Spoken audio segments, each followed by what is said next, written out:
You're not paranoid. You're not crazy. You're not weak. You're being trained every day at work, in your relationships, in politics, in advertising, and sometimes even in your friendships. Trained to obey, trained to comply, trained to surrender small pieces of your freedom without ever noticing it's happening.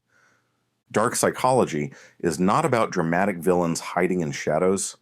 It's about ordinary people using extraordinary psychological levers, sometimes consciously, sometimes instinctively, to bend your will. They don't tell you what they're doing. They don't wear badges that say manipulator. Instead, they smile, they flatter, they rush you, they create false debts, they rewrite your memory. They make you feel like the problem is you. And slowly, piece by piece, they take control. But here's the good news. Once you see the game, you cannot unsee it. Once you recognize the tricks, they lose their power. Like a magician's illusion, the awe disappears once you know where the wires are. So tonight, I will expose 7 manipulation weapons that almost everyone falls for. These aren't just abstract theories. These are real psychological tools that salespeople, con artists, toxic bosses, abusive partners, and even political regimes have used for centuries. And when you know them, you will never see the world the same way again. If this is your first time here, welcome to the Human Dilemma. Subscribe now because what you'll learn here is not surface-level motivation. It's philosophy, psychology, and the raw truth about human behavior. Let's begin. What manipulation really is. To defend yourself, you need a clean definition. Manipulation is not influence. Influence can be healthy. Teachers, mentors, even friends influence us all the time.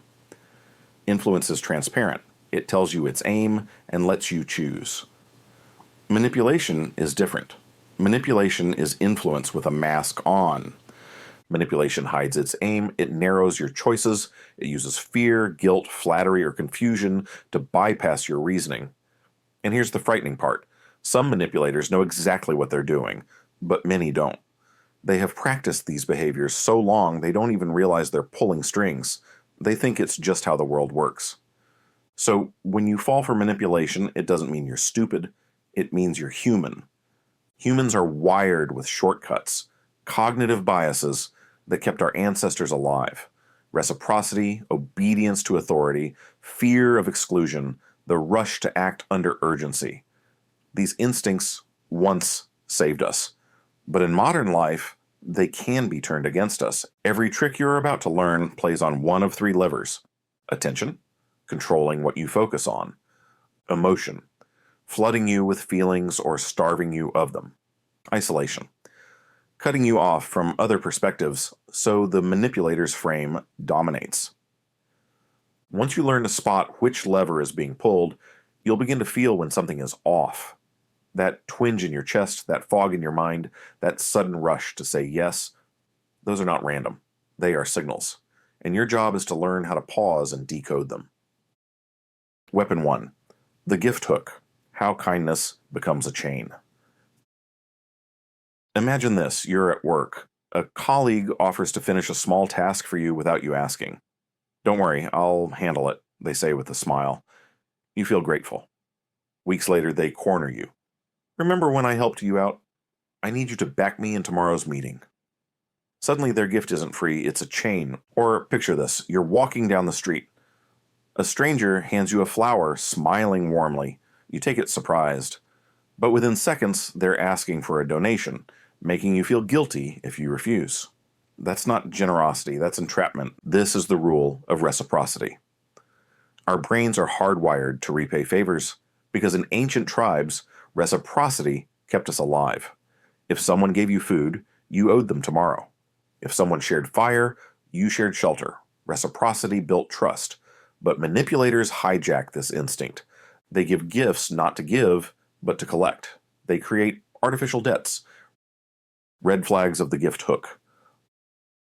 Unsolicited favors that arrive with suspicious timing. Gifts that feel too large, too sudden, or too public to refuse.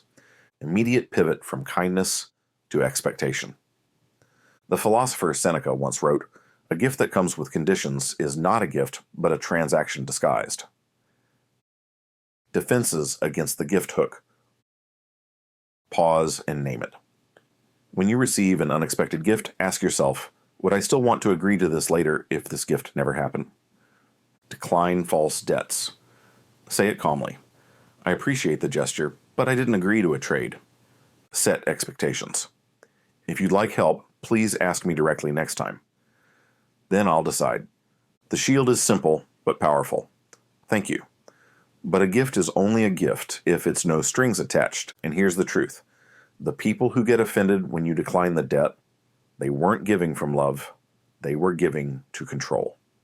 Weapon 2, the panic clock. Urgency, scarcity, and the art of forcing your hand.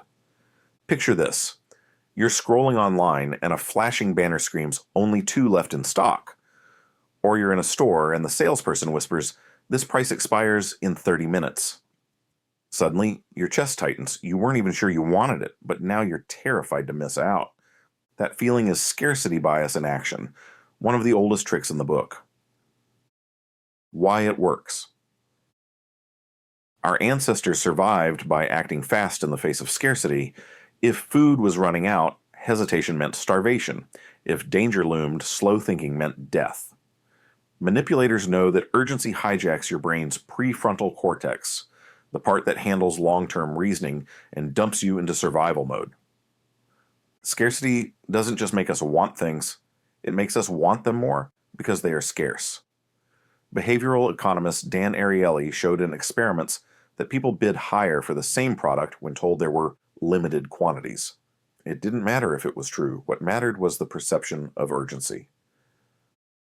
The modern world's panic clocks. Sales and ads. Black Friday, countdown timers, one-day-only deals.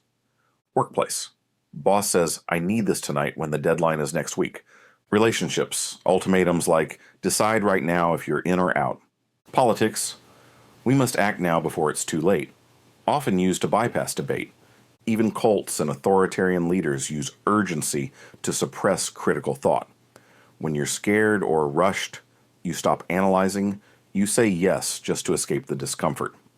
Machiavelli warned in The Prince that a ruler should strike before deliberation can weaken him. He understood the power of urgency as a tool of control centuries before psychology gave it a name. Red flags of the panic clock. Deadlines you didn't set, guilt or ridicule when you ask for more time.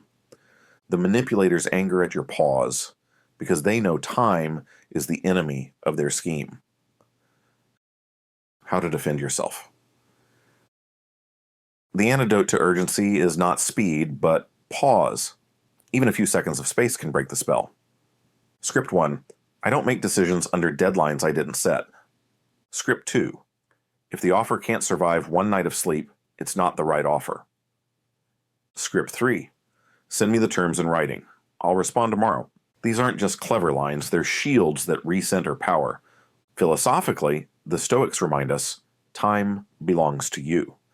Epictetus taught that when you let others rush you, you're giving away your freedom. Nietzsche pushed it further. In Thus Spoke Zarathustra, he warned against the herd's urgency to conform, insisting that true strength requires standing apart, even if it means slowing down while the crowd stampedes. Why pausing works. When you refuse urgency, you regain 3 things. Clarity, you can see if the deal is real or fabricated. Perspective, you can ask others, breaking the manipulator's isolation tactic. Control, you prove to yourself that you decide, not them. Urgency dissolves when it meets dignity. So remember, when a clock starts ticking loudly in your ear, ask yourself, who set this clock and who benefits if I obey it? Because often the only thing expiring is your freedom. Weapon 3, the reality rewrite, gaslighting and the theft of your mind. Imagine this. You confront someone because they broke a promise. You know you're right, you remember the conversation clearly, but they look at you calmly and say, that never happened. Or, you're exaggerating, or worse, everyone thinks you're overreacting. Suddenly, the ground shifts under your feet. You begin to wonder if maybe you are the problem, that doubt, that fog. That's gaslighting.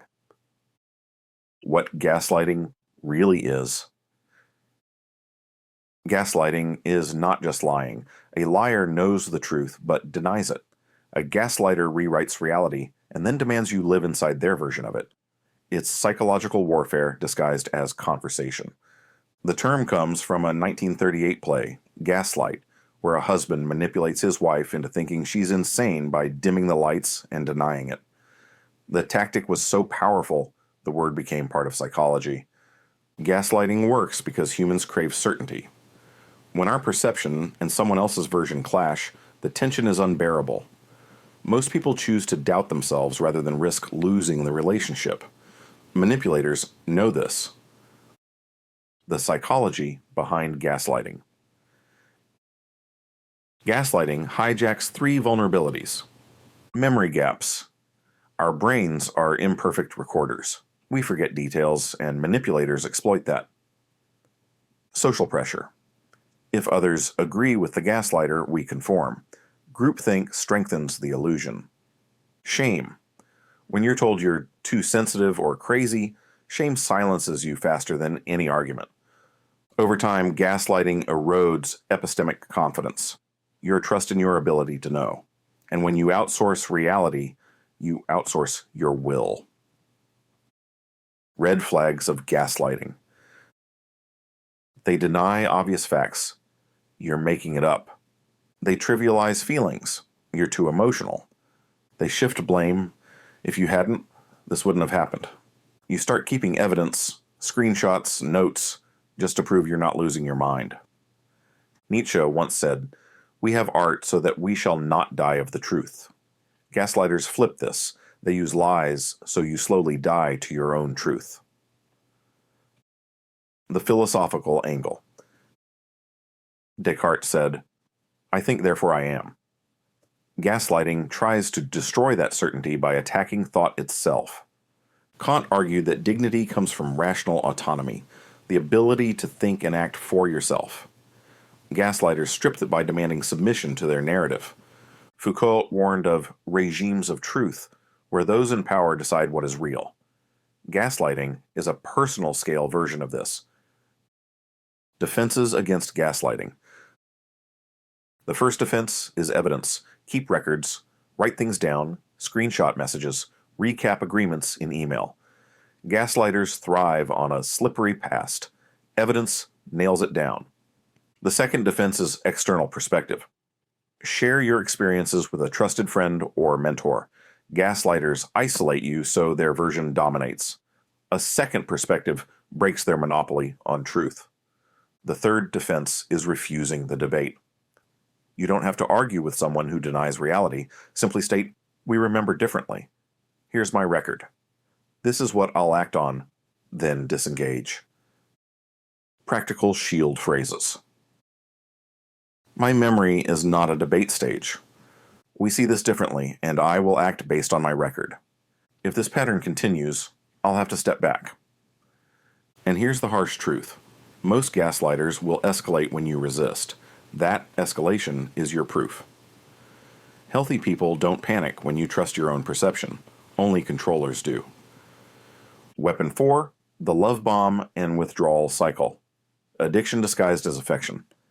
Think back to a moment when someone made you feel like the most special person in the world. They showered you with affection. They texted you constantly, called you their soulmate, told you things no one else had. It felt intoxicating. You didn't just feel seen, you felt chosen. And then, without warning, silence. The messages slowed. The warmth evaporated. Maybe they criticized you or withdrew affection altogether. You panicked. What did you do wrong? How can you get that magic back? This is not random. This is the love bomb and withdrawal cycle, one of the most powerful manipulation weapons in human psychology. Why it works. Your brain is wired to crave consistency, but it is addicted to intermittent reinforcement, rewards given unpredictably. Casinos use it. Slot machines are designed to reward you just often enough to keep you pulling the lever. Love bombers use the same principle.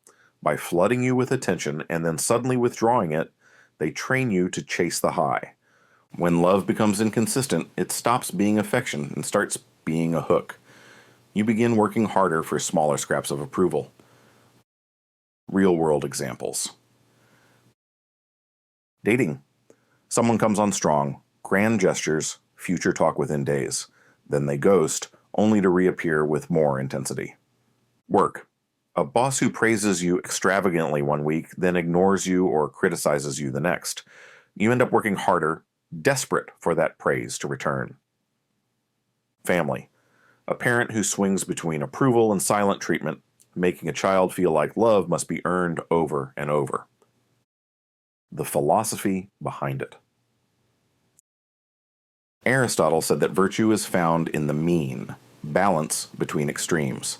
Love bombing destroys balance. It creates extremes of joy and despair. Nietzsche warned of slave morality, where your value comes from external approval. In love bombing, your worth feels dictated by the manipulator's attention. Sartre argued that bad faith is when you surrender your freedom by letting others define your essence. Love bombing is engineered bad faith. It makes you dependent on another's definition of you. Red flags of love bombing. Excessive declarations early on, "You're my everything, I've never met anyone like you." Pressure to commit fast, before trust is earned. Hot and cold cycles, intense affection followed by unexplained distance. Your self-esteem rising and falling entirely on their mood. Defenses against it. The key defense is slowing the tempo. Healthy love grows steady, not explosive. If someone demands instant intensity, pause. Real affection survives patience. Script 1. I'm enjoying this connection. Let's take it at a natural pace. Script 2. Consistency matters more to me than intensity. Script 3. If affection comes with punishments, it's not affection. Another defense is pattern recognition. Write down the highs and lows. When you see the cycle mapped, the spell breaks. Finally, reclaim your baseline self-worth. Love should be an addition, not a validation. As Marcus Aurelius said, the happiness of your life depends upon the quality of your thoughts. If your worth hinges entirely on someone else's affection, you've handed them the keys to your soul. Why walking away is so hard. The withdrawal after a love bomb feels like withdrawal from a drug. Your brain literally craves the dopamine. That's why victims often stay. But breaking the cycle requires remembering. The intensity wasn't proof of love, it was bait. Healthy relationships are built not on fireworks, but on steady flame. So when someone tries to addict you with affection, ask yourself, am I being loved or am I being trained? Weapon 5, the false choice. When two doors hide the third. Imagine being asked, are you loyal to me or to them? Do you want the cheap plan or the premium? Are you in or are you out? At first glance, these seem like reasonable questions, but pause for a moment. Who said those were the only choices? This is the false choice, a manipulation tactic that narrows the frame of realities so the options you see always benefit the manipulator. It's not about what you want. It's about limiting what you're allowed to want. The psychology behind it. Humans prefer simplicity. When choices are overwhelming, our brains latch onto clear binaries. Manipulators know this. By presenting a false either-or, they push you into a corner. You pick between red or blue, forgetting you could say neither. Social psychologists call this the framing effect. The way a choice is presented changes how we decide, even if the underlying options don't change. A doctor says, 90% survive the surgery. You feel hopeful. Another says, 10% die from the surgery. You feel afraid. Same numbers, different frame. Now imagine this weapon used not just in medicine, but in love, politics, sales, or family. That's the false choice. Real-world examples. Workplace, you either stay late tonight or prove you're not a team player. Relationships, if you really love me, you'll do this. Politics, you're either with us or against us. Marketing, do you want the regular package or the premium when both are overpriced? Notice what's missing, the option to reject the frame itself. The philosophy of false choices. Plato's cave. Prisoners see shadows and think they are the only reality. A false choice is just another shadow. Freedom comes when you realize you can walk outside the cave. Sartre. He warned against bad faith, living as though your options are pre-written by others. Rejecting false choices is an act of existential freedom. Kant. Real dignity means making moral choices from your own reason, not from a box someone else builds for you. Red flags of false choices. Questions framed in binary form for complex issues. Yes-no options that both serve the manipulator. Guilt or shaming if you suggest a third path. Defenses against false choices. The solution is reframing. Once you see the box, you can step outside it. Script 1. Those aren't the only options. Script 2. Here's what actually works for me. Script 3. I reject that frame. Let's talk about the real issue. The Stoics remind us that choice itself is sacred. Marcus Aurelius wrote, "You have power over your mind, not outside events." The manipulator wants you to forget that truth. By naming the trick, you rob it of power. The binary crumbles. Think of it this way. Imagine standing in front of two doors. One leads to fire, the other to ice. A manipulator shouts, "Pick one now." Most people panic and obey, but philosophy whispers, "Step back. There is always a third door. Maybe it's behind you, maybe you build it yourself, but it's yours." The false choice is not really about options. It's about control of the frame. When you reclaim the frame, you reclaim yourself. Weapon 6. The authority costume, the mask of power. Picture this. A man in a crisp white coat walks into the room. He says, "Take this pill. It's safe. Trust me." Do you question him? Do you ask for proof? Most of us don't. Why? Because the costume, doctor's coat, uniform, badge, acts as a psychological shortcut for trust. This is the authority costume, one of the most subtle yet devastating tricks in the manipulator's arsenal. It doesn't matter who the person is. What matters is what they appear to be. The psychology of authority. Psychologist Stanley Milgram proved this in his infamous 1960s experiment.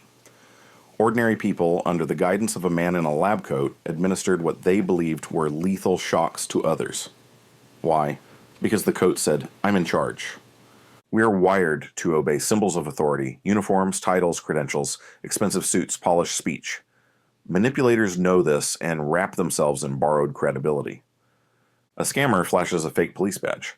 A guru calls themselves doctor without having studied medicine. A boss speaks with such confidence that nobody checks the facts.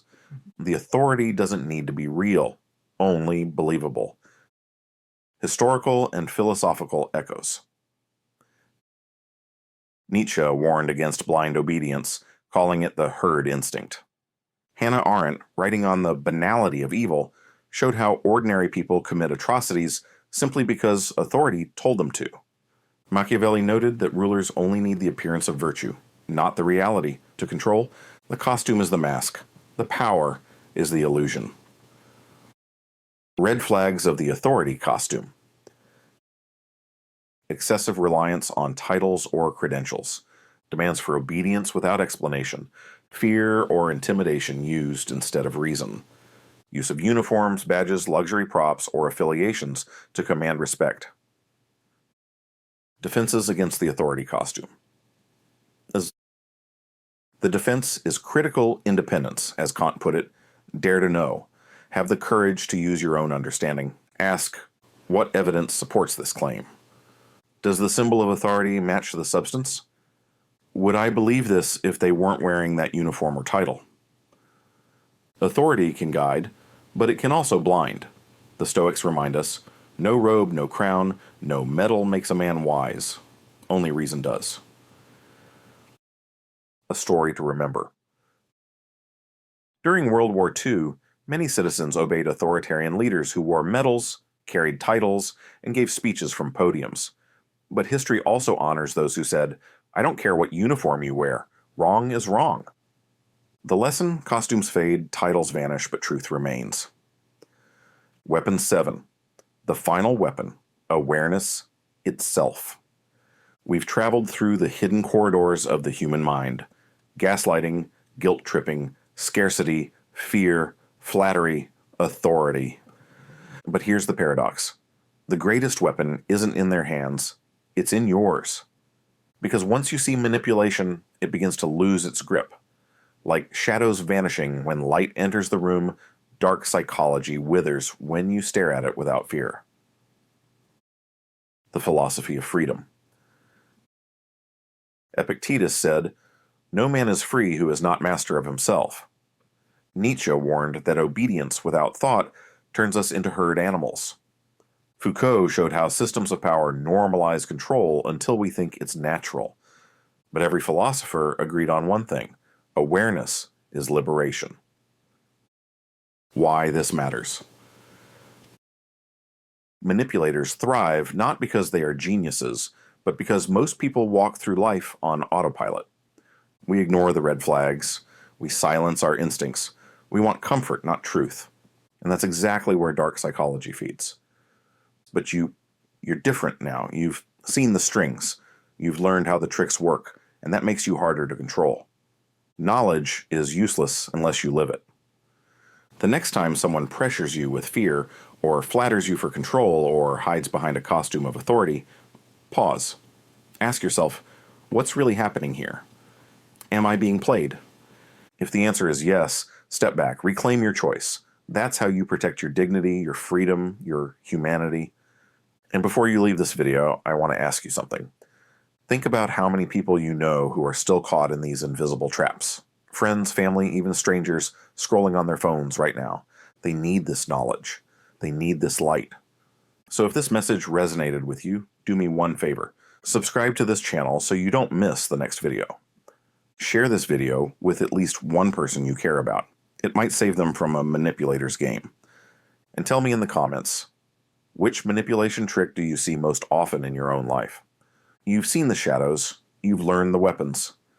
Now the choice is yours. Will you be the puppet or the one who cuts the strings?